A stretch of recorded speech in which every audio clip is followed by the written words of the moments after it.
Brand new data out showing a slowdown in Europe, more of a slowdown, and China as manufacturing there pulls back. Could weakness abroad provide an opportunity here in the U.S. to emerge as an economic leader again?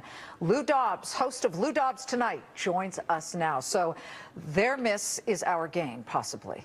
Well, possibly, but in fact, nothing good is going to happen, in my judgment at least, until we take care of our own business.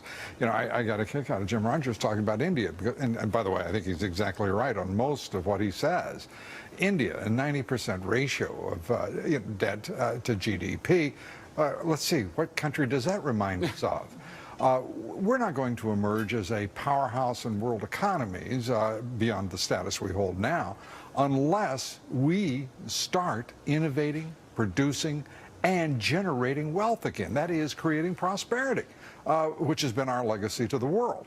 But to worry about whether or not the dollar will subsume the yuan or the euro, you know, these things will be played out in the markets. And right now, frankly, neither the euro or the dollar is a great choice. But the question is to what extent their problems could either drag us down or perhaps we could rival. If we do the right things, if we get our debt under control, if we have really meaningful tax reform, if we get rid of some of the regulations that are stifling business, does it matter if their economies go into tank? It matters only to this extent domestically, and that is the degree to which, as we have over the course of the past 50 years, we have generated 50% of the world's wealth through our trade, through our policies, and the reality is that we have to understand that so long as we are successful, we can continue to lead the world.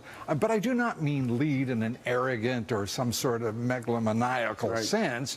We can lead through innovation, through example, through invention, and competition. But this idea of somehow the United States is going to be a dominant power because other countries weaken, we don't want that. That is an absurd sort of architecture for the world. It's not going to work that way. It shouldn't. It's not necessarily a jingoistic, rah-rah American point of view, but, you know, John Riccatello, who runs Electronic Arts, once said to me, Liz, while some of the best stuff is manufactured in China, my best game ideas come out of, believe it or not, U.S., that much we can believe, but also France. It's the ideas that sprout up from the ground here in the United States. That entrepreneurial spirit may be in China, certainly, but the actual ideas versus just copying something. May be a strength here. Replication is one strength. Engineering and re-engineering perhaps is another strength, and given product opportunities within various markets and industries. But this country has always been about invention and innovation.